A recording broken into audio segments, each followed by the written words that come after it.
ነው ማየው ኦሮሞ ህዝብ የኔ ነው የሚለው ቦታ ላይ ቋንቋውን ባህሉን ማንነቱን የማስፋፋት ሙሉ ነፃነት ሊያገኝ ይገባል። አንድ ጥያቄ ይመለሳል ተብሎ ሲጠበቅ ጥያቄዎቹ ወደ ኋላ የሚመለሱበት ሁኔታዎች ናቸው የሚታዩት ማለት ነው። ቄሮ ያለቀው የታገለው የሞተው ወጣቱ ህፃኑ ያለቀው ፊንፊኔን የራሱ ለማድረግ ነው።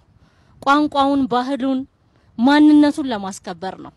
ከፊንፊኔ የጠፋውን ማንነቱን ለመመለስ ትግል ውስጥ ባለበት ጊዜ በትምህርት ፍኖተ ካርታ ሰበብ የኦሮሞ ህዝብ ላይ የሌላውን ማንነት ለመጫን እየተደረገ ነው ብለዋል። አሁን ልጆቻችን ቢያንስ እዚህ አካባቢ ነዋሪ የሆኑ ሰዎች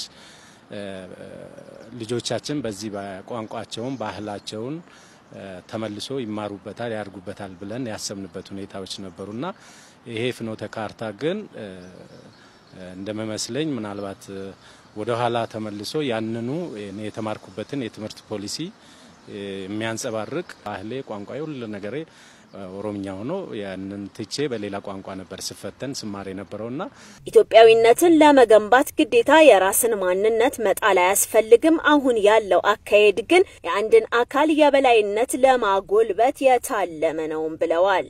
ሁሉም እቺን ኢትዮጵያ ወደ ራሱ ብቻ መሳብ ነው የሚፈልገው። ወደ ራሱ ስቦ የራሱ አርጎ ሰው ላይ መጫን ነው የሚፈልገው እንጂ አንዳንዴ አይገባሽም ምን ማለት እንደሆነ ራሱ እኔ አንዳንዴ በቃ ኢትዮጵያ ምንድናት የሚባለውን ራሱ የምር የሚያስረዳኝ ሰው ፈልጋለሁ። እኔ ሲገባኝ የተለያዩ ብሔር ብሔረሰቦች መኖሪያ ቤት ናት ኢትዮጵያ።